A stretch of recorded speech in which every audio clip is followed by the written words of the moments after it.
Hello बच्चों, बहुत बहुत स्वागत है आप सभी का हमारे इस सेशन में, जिसमें हम बात करने वाले हैं हमारा जो प्रश्नावली 6.2 है उसके संपूर्ण हल के बारे में।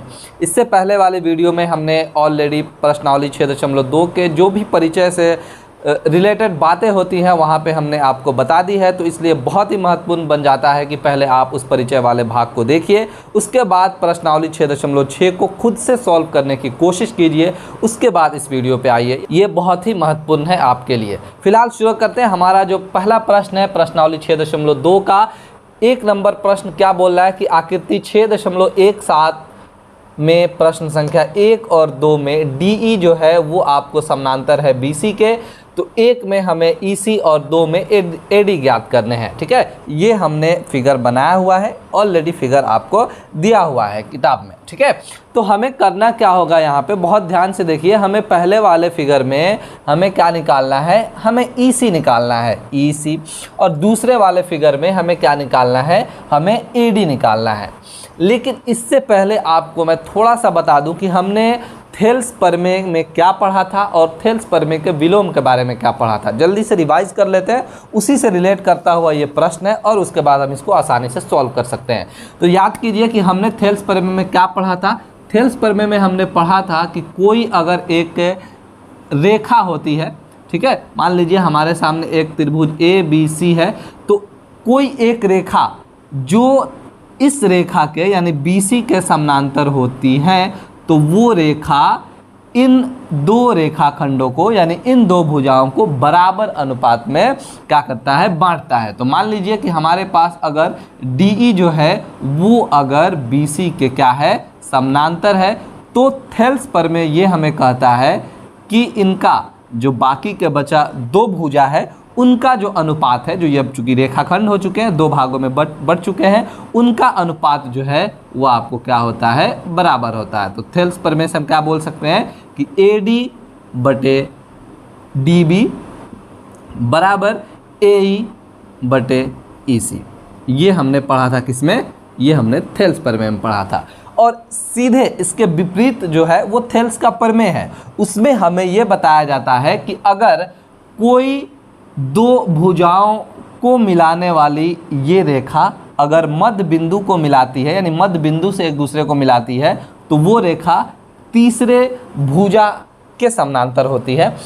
ये हमें थेल्स प्रमेय के विलोम से पता चलता है। मतलब ये हुआ कि ये अगर आपको दिया रहे तो हम बोल सकते हैं कि DE जो है आपको BC के पैरेलल है। तो इसी का यूज़ यहाँ पे हमें करना है और इसको बहुत अच्छे से फाइंड आउट करना, निकालना है। ठीक है, देखिए बहुत ध्यान से। सबसे पहला वाला जो हमारा प्रश्न है उसमें स्पष्ट दिख रहा है आपको कि DE जो है वो आपको BC के पैरेलल है। दिखा क्या, ये दिया था DE जो है वो आपको BC के पैरेलल है। तो जैसे ही DE जो है BC के पैरेलल हो गया यानी समानांतर हो गया, हम बोल सकते हैं किससे, थेल्स प्रमेय से। ठीक है, अभी हमने बताया ना कि थेल्स प्रमेय से हम बोल सकते हैं कि AD, ध्यान से देखिएगा, AD बटे DB is equal to AE बटे AC। देखिए अब जैसे ये हमने लिख दिया, हमारे सामने तीन चीज़ें ऑलरेडी पता है, चौथे निकालने हैं, बहुत आसानी से हम कर सकते हैं। कैसे कर लेंगे, देखिएगा, AD का मान हमने रखना है 1.5 बटा DB का मान हमने रखना है 3 और ये बराबर होगा AE हमें पता है 1 और फिर EC हमें निकालना है। तो EC को एज टू एज हम क्या करने वाले हैं, रखने वाले हैं। सीधा बात है, तिर्यक गुना करेंगे, हमारा आंसर आ जाएगा। देखिए 1.5 में EC से करेंगे तो 1.5 EC और बराबर 3 में 1 से करेंगे तो आपको 3 ही होगा। फिर EC का मान यहाँ से निकाल लेंगे, ये आपको 3 बटे 1.5, पॉइंट ख़त्म कीजिए, 0 दीजिए, 15 दूना 30, यानी हमारे सामने आंसर आ गया कितना, 2 सेंटीमीटर। तो बहुत ही आसानी से हमने निकाल लिया। बस हमें क्या पता होना चाहिए था, ये थेल्स प्रमेय पता होना चाहिए। उसी का यूज़ है, थेल्स का यूज़ है और उसके विलोम का यूज़ है इस पूरे प्रश्नावली में, इसलिए बहुत ज़्यादा मुश्किल नहीं होने वाला, बहुत आसानी से हम इसको करने वाले। चलिए ये दूसरे प्रश्न के बारे में बात कर लेते हैं। ध्यान से देखिएगा, हमारे सामने DB मौजूद है, हमारे सामने AE है, EC है, हमें AD निकालनी है। कोई दिक्कत, थेल्स प्रमेय से लिख सकते हैं क्या कि एक बार ये लिख दिया जाए कि थेल्स प्रमेय से, वो भी कब अगर यहाँ पर स्पष्ट दिया हुआ रहेगा DE जो है वो BC के समानांतर है, तब हम क्या लिख सकते हैं, वही लिखेंगे कि AD बटा DB, क्लियर है, ये बराबर होगा AE बटा EC के। क्लियर है, इतना तो लिख सकते हैं बहुत आसानी से। जो मान दिया हुआ है वहाँ से हम जल्दी से जो जो दिया हुआ है रख लेते हैं। हमारे सामने AD निकालना है तो AD as to as हो जाएगा। DB हमारे सामने है 7.2 और बराबर AE का मान भी पता है 1.8 और EC जो है वो हमारे सामने है 5.4। फिर वही तिर्यक गुना करेंगे, क्रॉस मल्टीप्लिकेशन, और यहाँ से हमारे सामने आंसर आ जाएगा। बताइए 5.4 AD बराबर ये हो जाएगा 7.2 गुने 1.8, यानी AD का मान जो हो जाएगा वो आपको 7.2 गुने 1.8 बटा 5.4।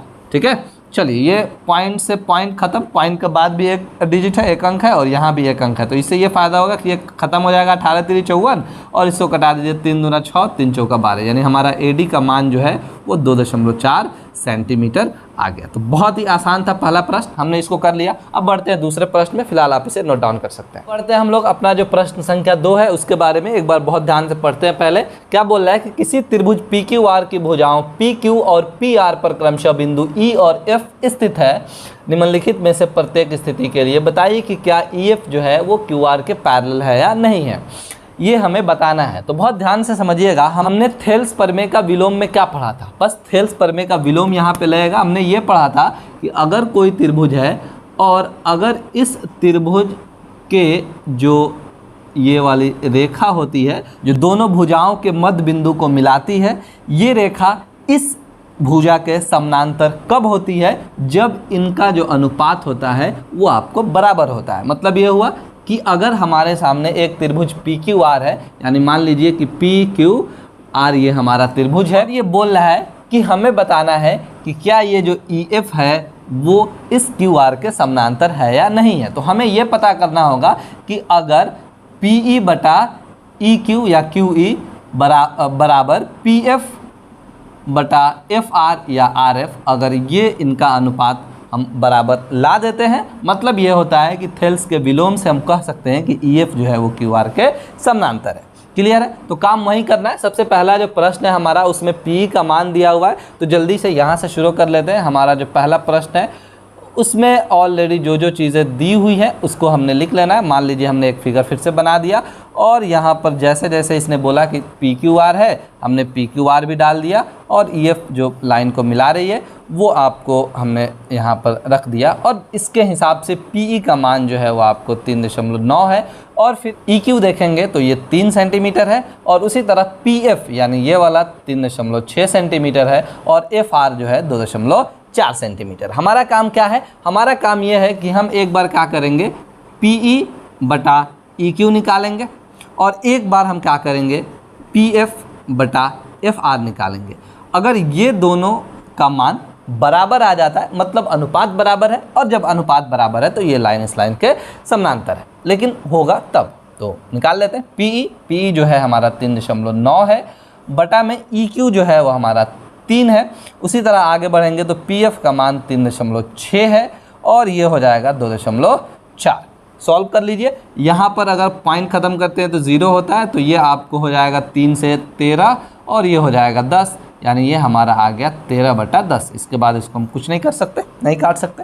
आगे बढ़ेंगे, ये ख़त्म कीजिए, ये 12 से कटने वाला, 12 3 36, 12 2 24। यहाँ पर स्पष्ट आप देख पा रहे होंगे कि 3/2 जो है वो बिल्कुल भी बराबर नहीं है 13/10 के। अब जैसे ही हमने बता दिया कि ये अनुपात बराबर नहीं है, यानी ये PE बटा EQ बराबर नहीं है PF बटा FR के, तो यहाँ पर हम कह सकते हैं थेल्स प्रमेय के विलोम से कि ये जो EF है, अतः हम बोल सकते हैं कि EF जो है वो आपको पैरेलल नहीं है, पैरेलल नहीं है किसके, QR के। क्लियर है, ऐसे लिख दें, या फिर ऐसे भी लिख सकते हैं कि EF जो है समांतर नहीं है, ठीक है, किसके, QR के। तो बहुत इजीली हमने बता दिया इसको। सेम कहानी दूसरे वाले प्रश्न में भी है, ध्यान से देखिएगा, इसको हटा दिया जाए।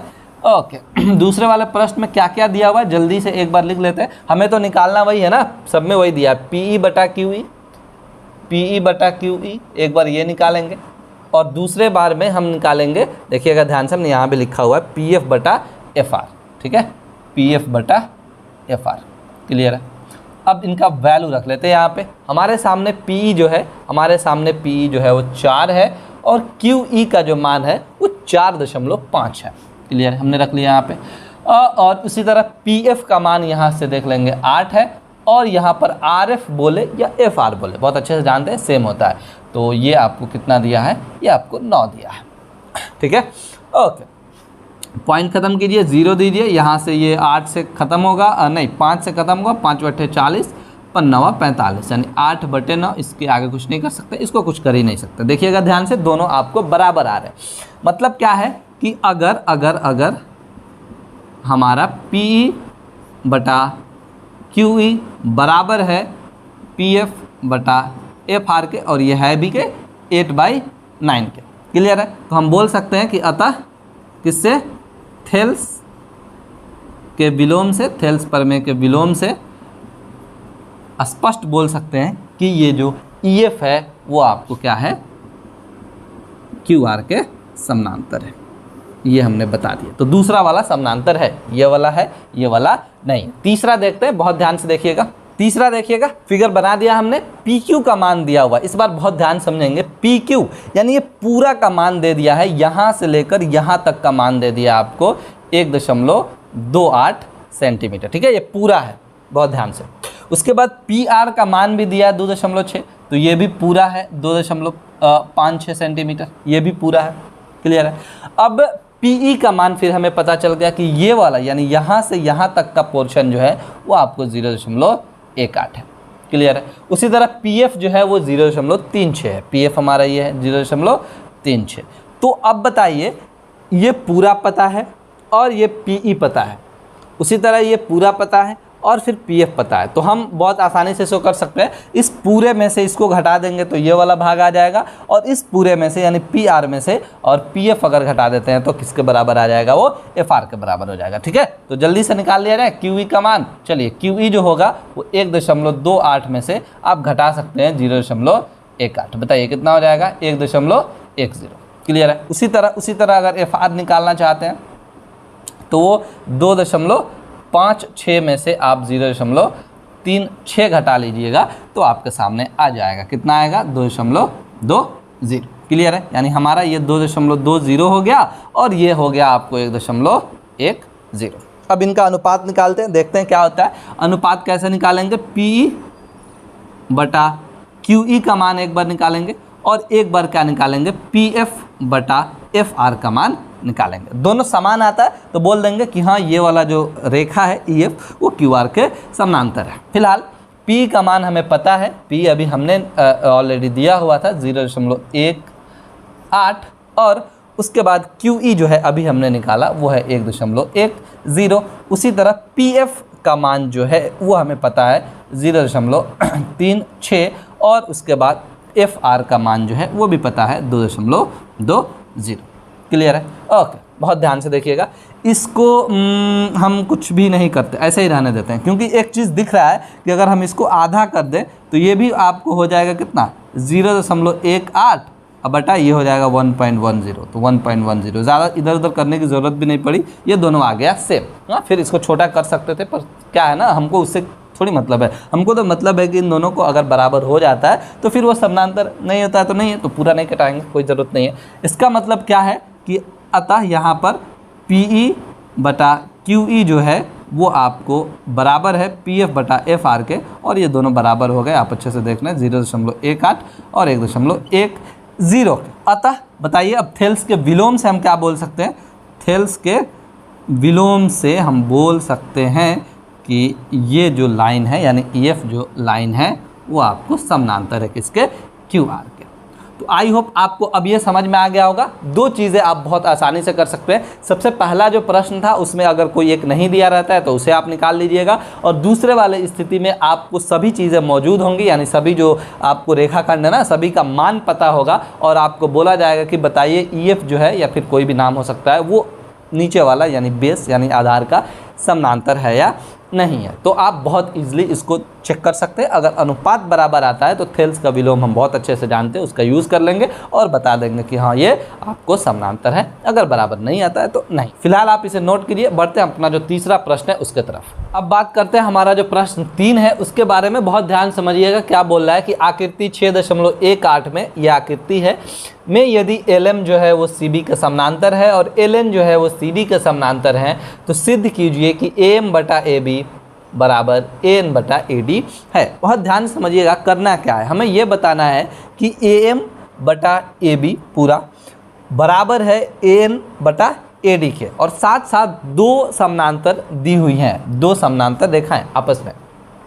एक LM जो है वो BC का समानांतर है CB के और दूसरा जो है वो आपको LN जो है वो CD के समानांतर दी हुई। तो जब भी ऐसा दिखे ना कि दो समानांतर आपके सामने दिया हुआ है, मतलब ये है कि 2 बार हमें थेल्स प्रमेय का यूज़ करना पड़ेगा और उन्हीं का यूज़ होगा और उसके बाद हम ये लाने में कामयाब होंगे। कैसे कैसे सॉल्व करते हैं उसके बाद हम आपको समझाते चलते हैं कि कैसे ये हो रहा है। ठीक है, सबसे पहला जो तरीका है हमने आपको पहले ही बताया कि प्रश्नों को सिद्ध करने के लिए जब भी आएगा तो हमें क्या करना है, एक बार जो भी इंफॉर्मेशन दी हुई है एक बार लिख लेना है और कुछ अगर इसमें रचना कर रहे हैं तो उसको भी लिख लेना है, सिद्ध क्या करना है उसको भी लिख लेना है और उसके बाद प्रश्न को सॉल्व करना है। ये एक तरीका है और उससे देखने में अच्छा लगता है और आपके जो अंक होंगे वो पूरे के पूरे मिलेंगे बहुत अच्छे से। ठीक है, चलिए तो शुरुआत करते हैं। सबसे पहले क्या दिया है एक बार यहाँ पर हम लिख लेते हैं। ठीक है, दिया है कि ये बहुत ज़रूरी है, यहाँ से हल की शुरुआत कर रहे हैं। ठीक है,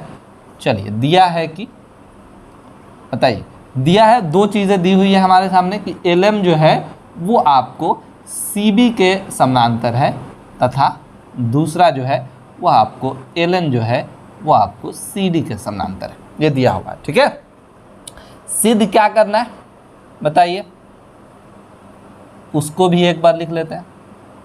सिद्ध करना है कि AM बटा AB बराबर AN बटा AD। ठीक है, ये हमें प्रूफ करना है। ठीक है, चलिए अब क्या करेंगे, अब यहाँ से हम इसके प्रूफ में लिख देंगे, प्रूफ करके और इसको शुरू कर देंगे सॉल्व कर। ठीक, बहुत ध्यान से समझिएगा इसमें करना क्या, एक बार पहले लॉजिक समझते हैं उसके बाद इसको सॉल्व करेंगे। ध्यान से हमारे सामने देखिएगा तो दो त्रिभुज स्पष्ट दिख रही होंगे। वैसे बहुत सारे त्रिभुज है लेकिन हमारे काम का दो है। कौन कौन? ABC और ABC त्रिभुज में LM जो है वो CD के समानांतर है। तो आप बहुत अच्छे से जानते हैं कि जैसे ये लाइन इस भुजा के समानांतर हो जाता है तो थेल्स प्रमेय हमें ये कहता है कि इनका जो रेखा बाकी के जो भुजाएं हैं वो दो रेखाखंड में बढ़ जाती है और उनका अनुपात आपस में बराबर हो जाता है। मतलब AM जो है AM बटा BM बराबर AL बटा CL के हो जाएगा। उसी तरह इस वाले त्रिभुज में अगर आएंगे ADC में तो सेम कहानी रहेगी, क्योंकि यहाँ पर LN जो है वो CD के समानांतर दिया हुआ है। तो यहाँ पर हम लिख सकते हैं कि AN बटा DN बराबर AL बटा CL। ये वाला ट्रिक अपनाएंगे और फिर उसके बाद आगे उसको सॉल्व करेंगे। कैसे करते हैं चलिए बहुत ध्यान से देखिएगा। सबसे पहले हम आते हैं त्रिभुज ABC में। चलिए ABC में क्या खास है बहुत ध्यान से देखिएगा। त्रिभुज ABC में ही LM जो है वो CB के पैरेलल दिया हुआ है। तो हम लिख लेंगे कि LM जो है वो CB के पैरेलल है। तो थेल्स प्रमेय से बताइए, थेल्स प्रमेय एक्टिव हो गया यहाँ पर। और अभी सिर्फ मैं जितना बोल रहा हूँ उतना ही ध्यान देना है, उतना ही देखना है, सिर्फ हमको ABC देखना है। ठीक है, इसको मैं मिटा ही देता हूँ थोड़ी देर के लिए।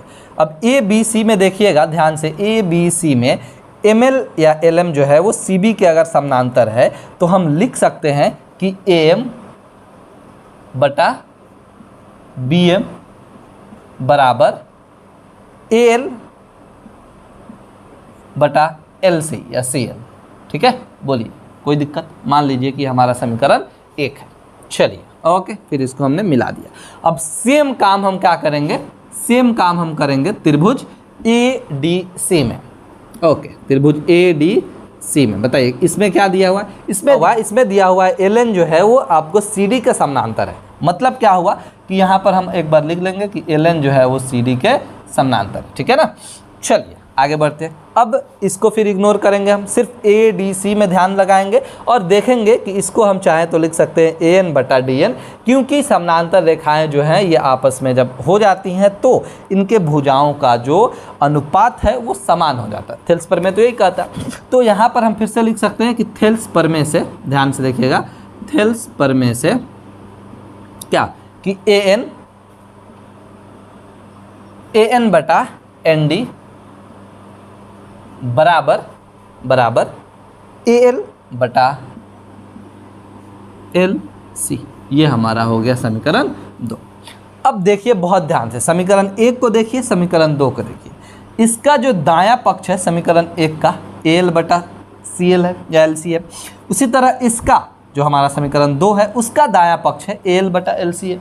मतलब अगर दायां पक्ष बराबर हो गया तो बायां पक्ष भी अपने आप क्या होगा, वो भी बराबर हो जाएगा। तो हम यहाँ पर लिख सकते हैं कि समीकरण 1 और 2 से, समीकरण 1 और 2 से अगर ये बराबर है तो यहाँ पर स्पष्ट रूप से ए एम बटा बी एम बराबर हो जाएगा आपको ए एन बटा एन डी के। अब यहाँ सवाल उठेगा कि ये तो प्रूफ करना नहीं था, इसके बाद भी कुछ और करना है। देखिएगा, हमको प्रूफ करना है ए एम बटा ए बी, ए एम बटा ए बी, लेकिन ये बी एम है, और साथ साथ ए एन बटा ए डी करना है। ठीक, तो अब यहाँ से आप याद कीजिए कि हमने पिछले वाले वीडियो में क्या किया था।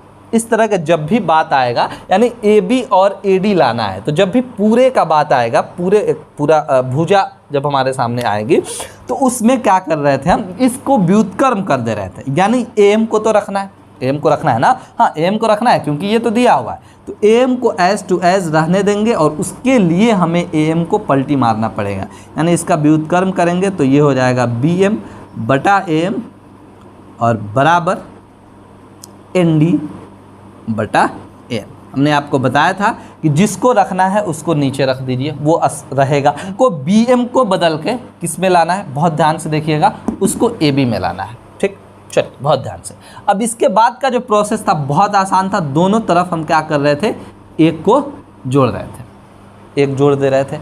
अब जैसे ही एक जोड़ेंगे बटा का जोड़ बन जाएगा, और देखिएगा ध्यान से, यहाँ पर ए एम हो जाएगा एलसीएम, और ए एम में 1 से गुना करेंगे तो ये ए एम हो जाएगा, प्लस ए एम से एम कैंसिल, 1 होगा, 1 को बी एम से गुना कीजिएगा तो आपको क्या हो जाएगा, बी एम हो जाएगा। क्लियर है, चलिए यहाँ तक किसी को दिक्कत। सेम कहानी यहाँ भी रहेगा, ये हमारा ए एन हो जाएगा और ये हमारा एन डी ही रहेगा, और साथ साथ प्लस 1 में एन डी से गुना करेंगे, एन एन एन एन में 1 से गुना करेंगे तो क्या होगा, ये आपको एन ही रहने वाला है। क्लियर है। अब फिगर में आएंगे, ध्यान से देखिएगा, ए एम और बी एम को जोड़ना है, ए एम और बी एम को जोड़ना है। बताइए, A M plus B M को हम ए बी लिख सकते हैं, बिल्कुल लिख सकते हैं। हमने लिख दिया यहाँ पर क्या, ए बी बटा ए एम बराबर N D plus A N. ध्यान से देखिएगा, N D plus A N, इसको हम लोग क्या लिख सकते हैं, ए डी लिख सकते हैं। हमने यहाँ पर लिख दिया ए डी बटा ए एन। अभी भी आंसर नहीं आया, देख रहे होंगे कि ये उल्टा आ गया, ए एम बटा ए बी बटा ए एम। कोई दिक्कत नहीं है, हम फिर इसको पलटी मार देंगे, पलट देंगे। हाँ, समीकरण के दोनों तरफ हम सेम काम कर सकते हैं, ये मैं बहुत बार बता चुका हूँ आपको। चलिए, तो इसको व्युत्क्रम कर दे रहे हैं तो ये हो जाएगा फाइनली ए एम बटा ए बी बराबर ए एन बटा ए डी। इस तरह के बहुत सारे प्रश्न हमको इस वाले प्रश्नावली में क्या करने हैं, प्रूफ करने हैं। ठीक है, तो ये अगर आपको समझ में आ गया होगा तो बाकी भी बहुत आसानी से समझ में आएगा, कोई दिक्कत नहीं होने वाला। फिलहाल आप इसे नोट कीजिए। बढ़ते हैं एक और प्रश्न संख्या 4 पे। चलिए, अब प्रश्न संख्या 4 के बारे में बात कर लेते हैं। क्या बोल रहा है कि आकृति 6.19 में यदि डी जो है वो ए सी का समानांतर है और डी एफ ए का समानांतर है तो सिद्ध कीजिए कि बी एफ बटे एफ ई बराबर बी बटे ई सी है। बहुत ध्यान समझिएगा, पिछले वाले प्रश्न के जैसे ही, बहुत ज़्यादा नहीं सोचना है। एक बार देखते हैं कि सिद्ध क्या करना है। ये बोल रहा है बी एफ बटे एफ ई बराबर बी ई बटे ई सी। ठीक, मतलब जो भी लाना है वो सब नीचे का ही लाना है, तो बहुत ध्यान से समझेंगे इसमें। इसमें भी 2 ठो समानांतर रेखाएं आपको मिलेंगी, तो मतलब 2 बार इसमें भी लगने वाला है, क्या 2 बार थेल्स पर में लगने वाला। और जब थेल्स पर में 2 बार लगेगा तो फिर 2 त्रिभुजों का काम होगा, वो अब हम बहुत ध्यान से समझेंगे। सबसे पहले जो है वो दिया क्या है, एक बार जल्दी से यहाँ पे लिख लिया है। ठीक है, चलिए, दिया है कि बस इसमें भी वही दिया है जो पिछले वाले में दिया था, समानांतर रेखाएं, कि DE जो है वो आपको AC के क्या है, समानांतर है, तथा DF जो है वो आपको AE के समानांतर है। ठीक है, अब बताइए सिद्ध क्या करना है? सिद्ध करना है कि BF बटा FE बराबर BE बटा EC। क्लियर है? बहुत ध्यान से देखिएगा, यहाँ से हम इसकी शुरुआत कर रहे हैं और सबसे पहले देखिए हम चक्कर में पड़ते हैं कि BF बटा FE कैसे आ सकता है। ठीक, तो इसके लिए उपाय है हमारे सामने। अगर हम एक त्रिभुज ABE को क्या करते हैं, मद्देनज़र रखते हैं, यानी कंसीडर करते हैं ABE, और ABE में इसको मैं कुछ देर के लिए हटा रहा हूँ, और ये हटाने का मकसद ये होगा कि अब आपको बहुत अच्छे से समझ में आएगा। ABE में ऑलरेडी हमारे सामने दिया हुआ है कि DF जो है, ध्यान से देखिएगा, DF जो है वो आपको समानांतर है AE के। अब बताइए, जब ये वाला भुजा, ये वाला रेखा जो है वो AE के समानांतर है, तो मतलब क्या है कि ABE में थेल्स पर में लग जाएगा। ठीक है, और जब थेल्स पर में लगेगा तो हम लिख सकते हैं कि AD बटा BD बराबर BF बटा FE। एक तो टेंशन खत्म हो गया, BF बटा FE आया, कहीं से ना आया ना। अब ये जब कंप्लीट हो जाएगा, ये तरीका पहले लॉजिक समझते हैं, उसके बाद हमारा जो काम होगा वो फिर दूसरे वाले त्रिभुज में शिफ्ट हो जाएगा। और वो त्रिभुज कौन सा होने वाला है, बहुत ध्यान से देखिए। ये अब हम क्या करेंगे, एक बार जैसा था फिगर पहले वैसा इसको कर लिया जाए। ठीक है, और उसमें क्या है, दूसरे वाले त्रिभुज में आपको DE AC के समानांतर है, DE जो है वो AC के समानांतर है, तो उसके लिए पूरे त्रिभुज को लेना पड़ेगा और वहाँ से हमें BE बटा EC निकल के आ जाएगा। कैसे आता है वो अब यहाँ से समझने की हम शुरुआत करते हैं, कोशिश करते हैं कि सॉल्व करें अच्छे से। चलिए, तो सबसे पहले क्या लेंगे हम, त्रिभुज ABE में। अब बताइए, त्रिभुज AB में स्पष्ट लिखा है कि DF जो है, बहुत ध्यान से, DF जो है वो आपको समानांतर है किसके, वो आपको AE के समानांतर है। तो अभी हमने बताया कि जब DF AE के समानांतर होगा तो हम लिख सकते हैं कि AD बटे BD बराबर BF बटे FE। क्लियर है? चलिए तो लिख लें कि थेल्स पर में से, पहले लिख लिया जाए, थेल्स पर में से AD बटे BD बराबर BF बटे FE। चलिए, बटे FE, ये हमारा हो गया समीकरण 1। अब आते हैं फिर से, अब बात करेंगे हम लोग त्रिभुज ABC में, बड़े वाले त्रिभुज में। अब वो कैसे होगा देखिएगा, बहुत ध्यान से मैं बता रहा हूँ। अब ABC में D जो है वो AC के समानांतर है। क्लियर है? तो हम क्या कर रहे हैं, हम बाकी को यहाँ पर ख़त्म कर रहे हैं, इसको मिटा दे रहे हैं कुछ देर के लिए, आपको कन्फ्यूज़न ना हो इसके लिए। इन दोनों को हमने यहाँ पे मिटा दिया। अब बताइए अब क्या हो, अब स्पष्ट दिख रहा होगा। ABC एक त्रिभुज है जिसमें DE जो है AC के समानांतर है, तो हम बोल सकते हैं कि AD बटा BD जो है वो BE बटा EC के बराबर है ना, थेल्स पर में से। चलिए तो हम लिख लें, एक बार लिख लेते हैं कि क्या क्या दिया हुआ। दिया ये है कि DE जो है वो आपको समानांतर है AC के, तो थेल्स पर में से हम लोग लिख सकते हैं, बहुत आसान प्रश्न है ये, बहुत आसान, कि AD बटे, ध्यान से देखिए, AD बटे BD बराबर BE बटे EC, BE बटे EC। ये हमारा हो जाएगा समीकरण 2। क्लियर है? फिर जैसा फिगर था वैसा एज टू एज रहने देते हैं, कन्फ्यूज़न खत्म कन्फ्यूज़न। चलिए हमने फिर कर दिया वैसा। चलिए अब क्या करेंगे, अब लेंगे समीकरण 1 और 2 को और बात ख़त्म कर देंगे यहीं पे। अब यहाँ पर हम लिखने वाले हैं कि समीकरण 1 और 2 से। अब बताइए समीकरण 1 और 2 में क्या स्पेशल है। इसमें स्पेशल ये है कि इसका जो बायां पक्ष है AD बटा BD पहले वाले समीकरण में, वो भी आपको BF बटा FE के बराबर है, और दूसरे वाले में भी AD बटा BD है, दूसरा समीकरण में भी बायां पक्ष है। तो जब बायां पक्ष बराबर होता है तो दायां पक्ष अपने आप क्या होता है, वो भी बराबर हो जाता है। तो हम यहाँ पर लिख देंगे डायरेक्ट कि BF बटा FE बराबर BE बटा EC। बस यही हमें क्या करना था, प्रूफ करना था। तो बहुत आसान था, इसमें और व्युत्क्रम भी नहीं करना था, सिंपल हमें एक बार समझ लेना था कि किन किन त्रिभुजों के बारे में हम बात कर सकते हैं, उसके बाद फाइनली हमने इसको सॉल्व कर दिया। बढ़ते हैं एक और प्रश्न करते हैं, प्रश्न संख्या 5, तब तक आपसे नोट कीजिए।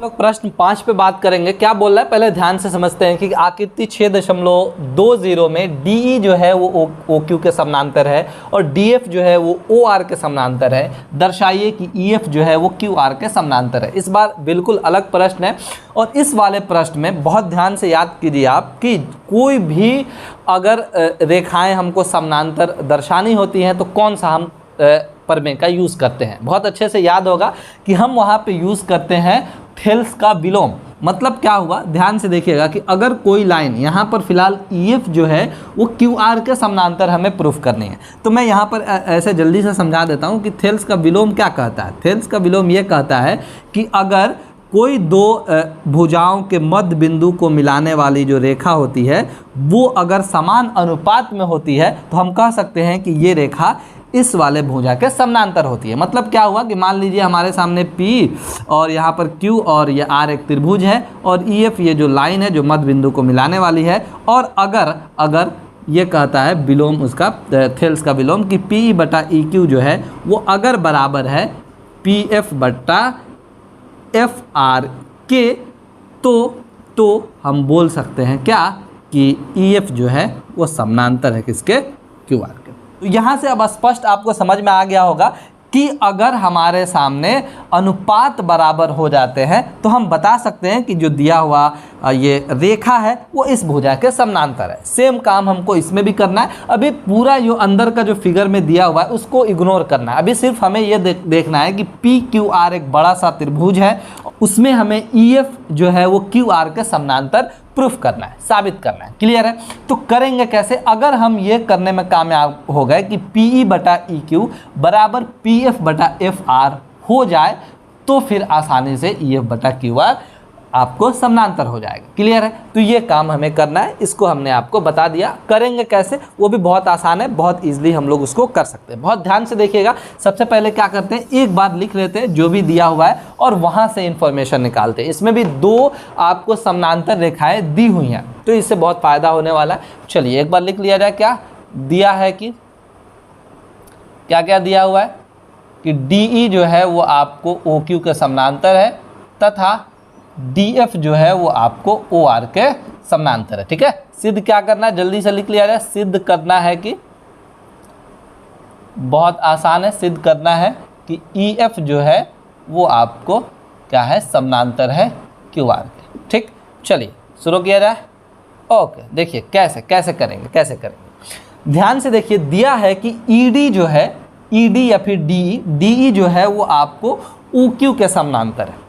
तो एक त्रिभुज हम लेंगे POQ।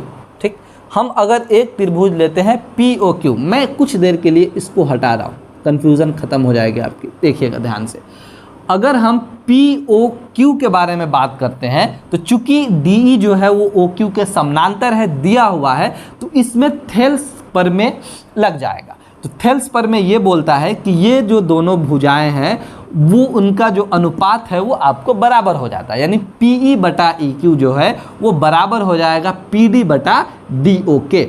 सेम काम हम उधर भी करेंगे और चूंकि PD बटा DO दोनों तरफ कॉमन होगा तो हम बता सकते हैं कि PE बटा EQ जो हो जाएगा वो बराबर हो जाएगा PF बटा FR के। तब फिर बोल सकते हैं कि ये जो लाइन है EF वो आपको QR के समानांतर है। ये पूरा इसका लॉजिक है। ठीक है, चलिए तो शुरू करते हैं। सबसे पहले लेंगे त्रिभुज कौन सा, POQ। त्रिभुज POQ में बताइए क्या दिया हुआ है, ध्यान से देखिए। दिया हुआ है POQ में कि DE जो है वो आपको OQ के क्या है, समानांतर है। तो थेल्स प्रमेय यहाँ पे एक्टिव हो गया। थेल्स प्रमेय से हम लोग लिख सकते हैं क्या, ध्यान से, PE बटा EQ, बहुत ध्यान से देखिएगा, PE बटा EQ बराबर PD बटा DO। क्लियर है, PD बटा DO, ये हमने मान लेना है समीकरण 1। चलिए इधर का काम खत्म हुआ, इसको हमने यहाँ पे फिर से मिला दिया। ओके, अब दूसरे वाले त्रिभुज में हम लोग बात करेंगे और वो वाला त्रिभुज होगा POR, और इसमें कुछ देर के लिए मैं ये हटा रहा हूँ, ठीक है, ताकि कंफ्यूजन नहीं रहे। अब ये जैसे देखेंगे आप पी ओ आर में प्रश्न में दिया हुआ है कि डी एफ जो है वो ओ आर के समानांतर है। देखिए डी एफ जो है वो ओ आर के समानांतर है, मतलब पी ओ आर में भी थेल्स थ्योरम एक्टिव हो गया। क्लियर है? चलिए तो हम लिख देंगे अब त्रिभुज पी ओ आर में, त्रिभुज पी ओ आर में अब बताइए, अब जब थेल्स थ्योरम लग गया तो पी एफ बटा एफ आर जो है वो पी डी बटा डी ओ के बराबर हो जाएगा। तो हम यहाँ पर लिख देंगे, ठीक है, जो दिया है, क्या दिया हुआ है इसमें कि आपका डी एफ जो है वो आपको पैरेलल है किसके, ओ आर के। तो यहाँ पर हम स्पष्ट लिख सकते हैं किससे, थेल्स पर में से। तो थेल्स पर में लगा दिया हमने, और थेल्स पर में जैसे ही लगाया वैसे हम लिख सकते हैं कि पी एफ बटा एफ आर, ध्यान से देखिए, पी एफ बटा एफ आर जो है वो आपको बराबर हो जाएगा पी डी बटा डी ओ के, पी डी बटा डी ओ के। ये हमारा हो गया समीकरण 2। अब समीकरण 1 और 2 को बहुत ध्यान से देखेंगे।